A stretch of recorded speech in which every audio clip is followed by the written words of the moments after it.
اعوذ باللہ من الشیطان الرجیم بسم اللہ الرحمن الرحیم الحمد للہ رب العالمین الصلاة والسلام علی المرسلین۔ محترم سامعین و ناظرین،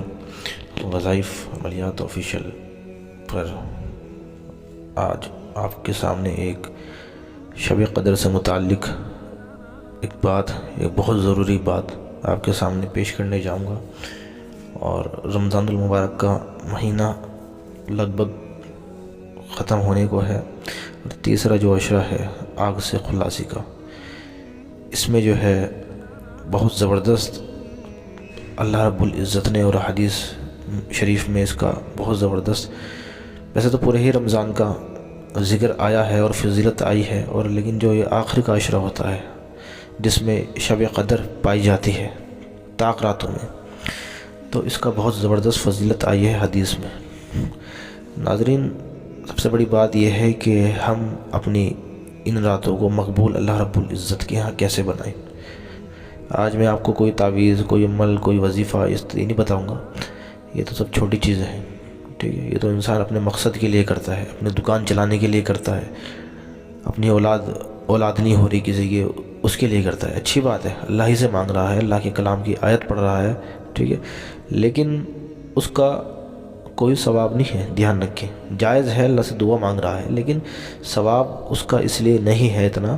کیونکہ وہ اپنے مقصد کے لیے مانگ رہا ہے، دنیاوی مقصد کے لیے، ٹھیک ہے۔ لیکن جو انسان اللہ رب العزت کا ذکر کر رہا ہے صرف اس لیے کہ اللہ راضی ہو جائے، میرے اس عمل سے اللہ راضی ہو جائے، تو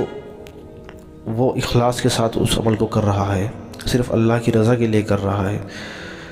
تو اس انسان کا بے شک اس انسان کا عمل اللہ رب العزت کے ہاں مقبول ہو رہا ہے، اور اللہ رب العزت انشاءاللہ اس سے راضی ہو ہی جائے گا۔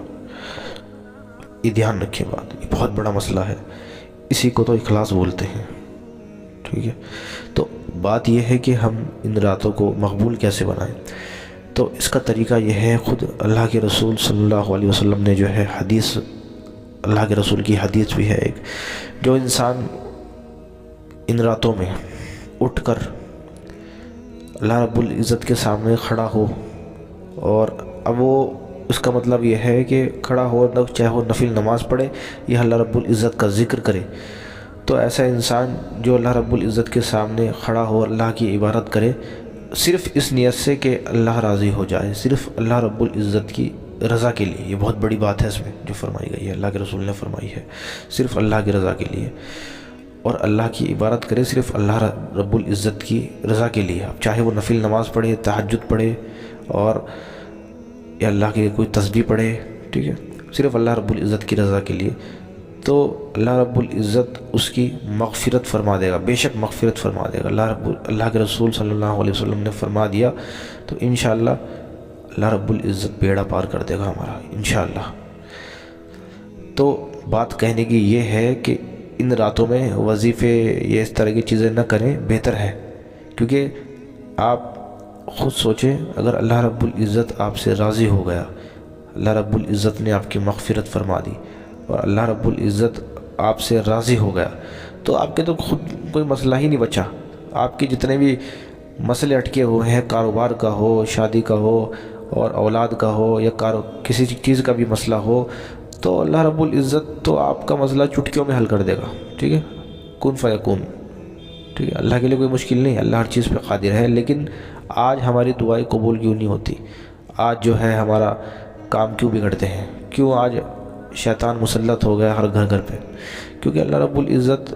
ناراض ہے، ٹھیک ہے، اور اللہ کو راضی کرنے کا صرف ایک ہی طریقہ ہے، وہ ہے اتباع سنت، اللہ کے رسول صلی اللہ علیہ وسلم کی زندگی کو اٹھاؤ، اس کو پڑھو، اس پہ عمل کرو،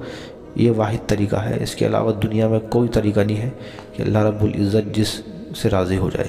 اللہ تک پہنچنے کا صرف ایک راستہ ہے، وہ ہے اللہ کے رسول صلی اللہ علیہ وسلم کی زندگی پہ عمل کرنا، اس کے علاوہ کوئی راستہ نہیں ہے، ٹھیک ہے۔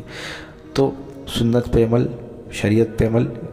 یہ ضروری ہے اللہ تک پہنچنے کے لیے، اللہ کو راضی کرنے کے لیے، ٹھیک ہے، اس کے علاوہ کوئی چارہ نہیں ہے۔ بات آئی ہے شب قدر کی راتوں کی، تو اس میں جو ہے کوئی بھی آپ عمل کریں، چاہے کوئی تسبیح پڑھے، چاہے کوئی نفلیں پڑھے، چاہے اللہ سے دعائیں مانگے، صرف اور صرف اللہ رب العزت کی رضا کے لیے اور اللہ کو راضی کرنے کے لیے، اس کے علاوہ کوئی نیت نہ رکھیں۔ یہ آپ کو بات بتانی تھی، اور یہ بہت بڑی بات ہے، یہ لاکھوں کی بات ہے، صرف آپ اس کو کریں، صرف اس پہ عمل کریں، انشاءاللہ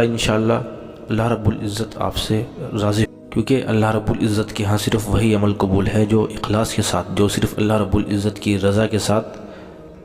رضا کے لیے کیا گیا ہو، ٹھیک ہے۔ خود اللہ تعالیٰ جو ہے کل قیامت میں فرما دیں گے کہ جس نے جو عمل جس کے لیے کیا ہو، آج وہ اس کا بدلہ اسی سے لے لے، آج وہ اس کا بدلہ اسی سے لے۔ اگر اللہ کی رضا کے لیے کیا ہوگا تو اللہ اس کا بدلہ خود دے گا، اگر لوگوں کو دکھانے کے لیے یا اپنے دنیاوی مقصد کے لیے کیا ہوگا تو بھائی آپ دیکھ لیں کس سے لیں گے، وہاں تو کوئی ہوگا نہیں،